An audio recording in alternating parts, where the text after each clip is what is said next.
kere kuzu sevsin. Çekim mi yapıyorsun? Öyle.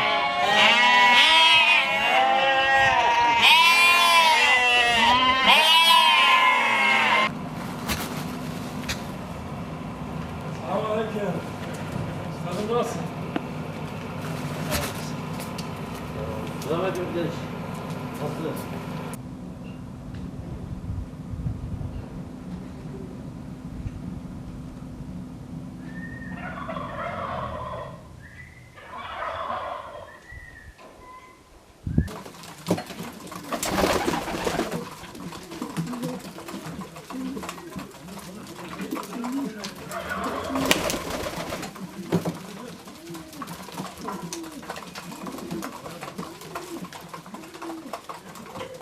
Rahmet ehli adamsın.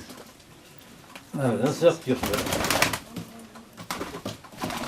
Abi bunlar ne kuşudur? Ne diyorlar buna? Ne aynalı diyorlar.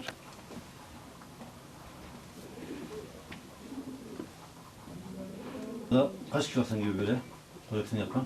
Bilmiyorum ne söylemiş. Öbürü kırmızı mervendi. Şu şarabı.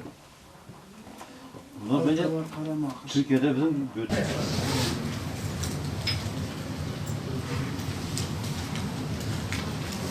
Muhtarım, kitapları bir beraber açıp okuyalım mı?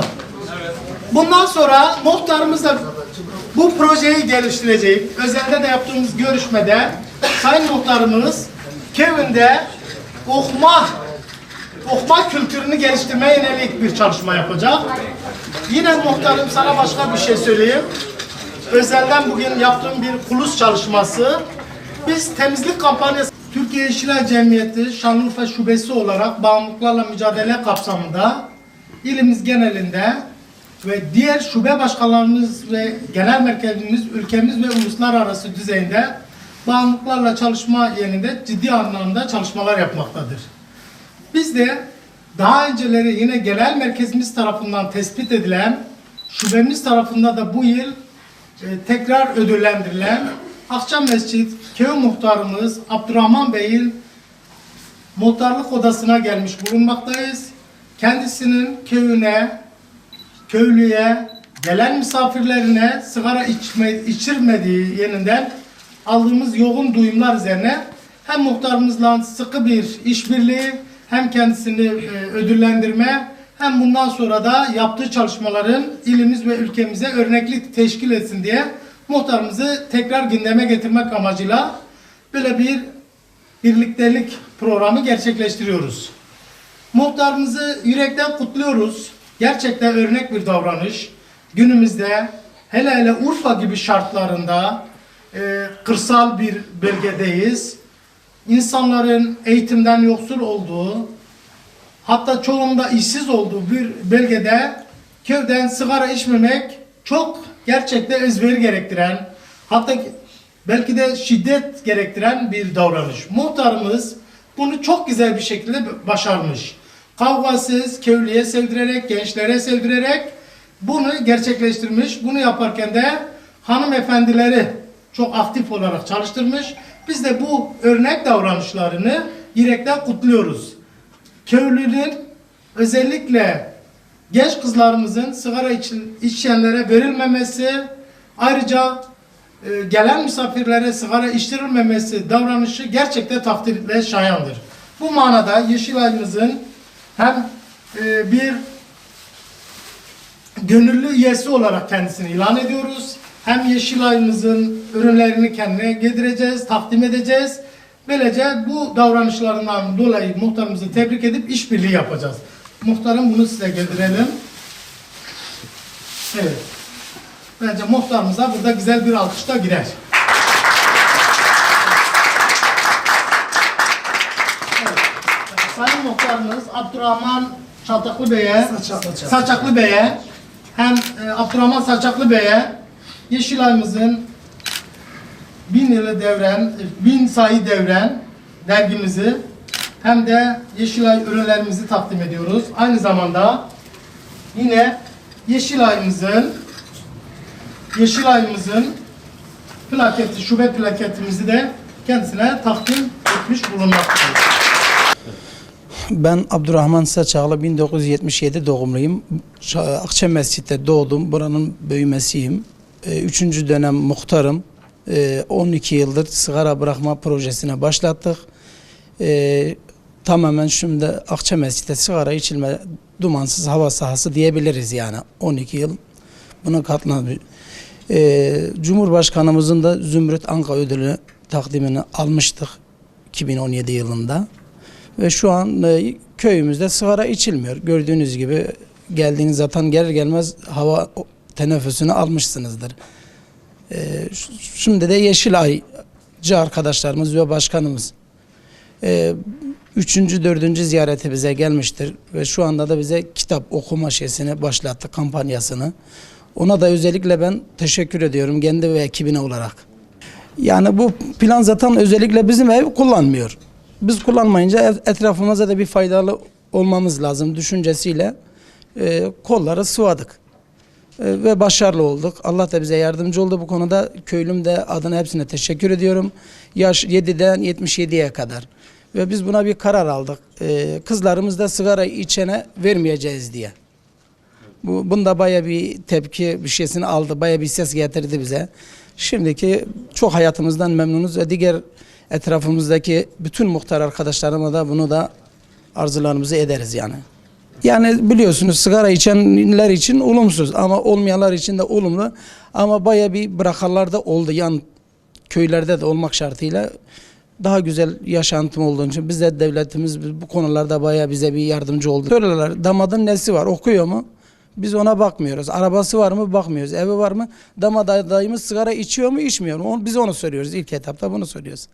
Yani gerçekten Cumhurbaşkanımız biliyorsunuz her yerlerde bunun üzerinde bayağı duruyor yani. İster mecliste olsun, ister Ankara'nın bütün kulislerinde de yine her zaman söylüyor. Adam görüyor, sokakta yürüyor, Cumhurbaşkanımız elini cebine atıyor. İlk aldığı şey sigara paketi. Yani kitap okusun zamanlarında, efendim meşguliyeti olsun. Yani sigara benim bildiğim bir beyinden sildiğimiz sigara bir şey değil yani. Biz burada şu an bizim gençlerimize ben bunu söylüyorum. 11 yılda yani 11-12 yılda bizim köy odasında oturanlara bir ev sahibi oluyor 11 yılda. Bir şoför vardı. İlk başladığımızda 3-4 aylıkken herkes bıraktı mı bırakıyor. Ondan sonra ona biz takip ettik. Yenge hanım içiyor mu? Abi içiyor dedi. Fotoğrafını çek bize at dedik. Onun fotoğrafını çekti. Bize attı. Biz onu konuştuk, anlattık ve şu anda bırakmış ve çok güzel. Hiçbir şey değilse saat olarak çok güzel. Biz bu proje kapsamında sigarasız köy, dumansız köy projesini yürekten destekliyoruz ve Sayın Cumhurbaşkanımız başta olmak üzere, Genel Başkanımız Mücahit Bey olmak üzere, Sayın Valimiz Abdullah Bey olmak üzere bizi bu yönden destekleyen, Yeşilay'ımızı gelişmesini ve sahaya yayılmasına katkı sunan herkese teşekkür ediyoruz. Bu çalışmayı da biz elimizde geldiği kadar muhtarımızı örnek kişiliğiyle köylüsünü ve köyünü tanıtımına yönelik katkı yapacağız. Çünkü bu insanlar gerçekten bir zoru başarmış. Urfa zor bir şehirdir. Urfa Nemrut'un yaşadığı bir şehirdir. Urfa kimine göre cahiliyetin de var olduğu bir şehirdir. Urfa'da böyle zor bir duruş sergilemek her baba yiğidin harcı değildir. Biz bunu gerçekten küçümsemiyoruz. Çok ciddi bir gelişmedir. Yani bunu herkesin yapamayacağı bu zoru bir muhtar ya da köylüsünün yüreğine dokunmuş, köylüsünün yanına almış bir muhtar bunu başarmış. Sadece muhtarımızdan şunu rica ediyoruz. Muhtarım, bu çalışmanız çok güzel bir şeydir. Zaten genel merkezimiz, Sayın Cumhurbaşkanımız sizi ödüllendirdiler. Şube olarak biz de peşinden aynı şeyi yapıyoruz. Bunun bir devamını istiyoruz. Yine cahiliyete meydan okuyan, karanlığın üstüne gidecek olan, aydınlığa giden yolun kitap olduğunu biliyoruz. Buna yönelik de bütün Akçamescit köyü sigarayı terk etmiş zaten. Bundan sonra her akşam kitap okuyor. Günde yarım saatte olsa kitap okuyor. Projesini geliştirin, yaydırın ve okuyan köy modeliyle de sigara içmeyen okuyan köy modeliyle bunu yine bütün Türkiye'ye örnek olun diyoruz. Akçamescit'te yetiştim. Akçamescit'te büyüdüm. 3 dönem muhtarlığı yaptım. Aşağı yukarı 15-16 yıl. Sigarayı millete bıraktıramadım. Yeniden benden sonra seçilen muhtar Abdurrahman Saçaklı'ya ve ekibine teşekkür ederim. Çünkü kendisi bu sigara projesini yönetirdi ve vatandaşlara sigarayı bıraktırdı. Yeşilay ekibine ve yönetimine ve Sayın Cumhurbaşkanımızın bunun hassasiyetinden dolayı, bu sigara bırakmalarından dolayı herkese teşekkür ederim, emeğini geçerlere. Akçamezik köyüne ben 3 yıldır taşınmışım.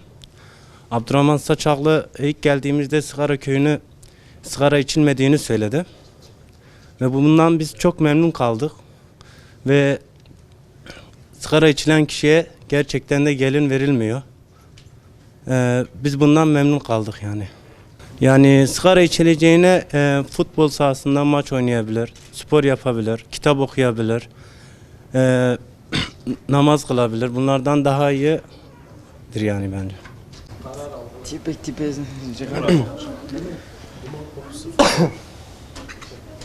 Öncelikle kendinizi tanıtır mısınız? İsmim Mehmet, soyadım Arslan. Yaklaşık 5 yıldır burada oturuyorum. Muhtarımızın da belirtmiş olduğu gibi hani burada sigara içilmiyor. İçilene de kız verilmediği için zaten biz de bu konuya özellikle önem gösteriyoruz. Kendilerini de bu konuda takdir ediyorum. Hani özellikle sigara içenlere baya uyarıyor ve sağdaki yani komşu köylere veya yakınlarımızdaki köylere özellikle kendileri de çok iyi bir şekilde kendileri zaten örnek oluyor. Yani bu şekilde de kendileri de zaten sigarayı bırakmak için bayağı bir çaba gösteriyorlar. Eyyubiye'de Yavuz Selim İlkokulu'nda İngilizce öğretmeniyim.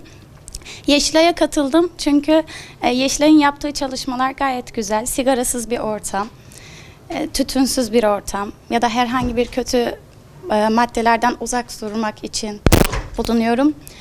Bununla ilgili de Akçamescit köyüne geldik. Kaç yıldır bu köyün hiçbir şekilde sigara kullanmadığını öğrendim birkaç gün önce. Muhtarımızı tebrik ediyorum. Sınıf öğretmeniyim.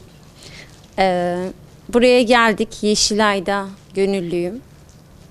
Muharrem Başkanımla birlikte geldik. Teşekkür ediyoruz. Sigara içmeye karşıyım. Sigara sağlığa zararlıdır. Sağlık için spor yapalım. Sağlık için farklı sportif faaliyetlere katılalım. Sağlık için Yeşilaycı olalım. Yeşilay'a üye olalım. Rize'de okuyorum. Bu köyde doğdum. Bu köyde büyüdüm. Bu köyün çocuğuyum yani. Bu fikri bizim burada bir hocamız geldi. O da bu köyde yani 4-5 sene imamlık yaptı. O da orada okumuş. Onun sayesinde gittik. Sayın muhtarım bizi oraya götürdü kendisi. Orada biz 6-7 kişi bizim muhtarımız götürdü. Orada hafızlık yapmak için gittik. Yani hepimiz bitirdik, hafız olduk. Şimdi İmam Hatip okuyoruz. O bittikten sonra inşallah böyle vatana millet hayırlı olsun diye görev yapmak için çalışıyoruz yani. Bu çok güzel bir şey. Ben gerçekten gurur duyuyorum mesela. Rize'de mesela kursta Rizeli, Diyarbakır arkadaşlarımız olduğu zaman bu konuyu açtığımız zaman gerçekten gurur duyuyorum. Şaşırıyorlar nasıl böyle bir şey olur. Mesela Rize'de sizin köyde nasıl Urfa'da sigara içmezler. Benim amcam bunu yasakladı dediğim zaman mesela yasak fotoğrafları falan gösterdiğim zaman gerçekten çok şaşırıyorlar. Yani kendileri de gurur duyuyor. Gerçekten amcamla muhtarımızla çok gurur duyuyorum.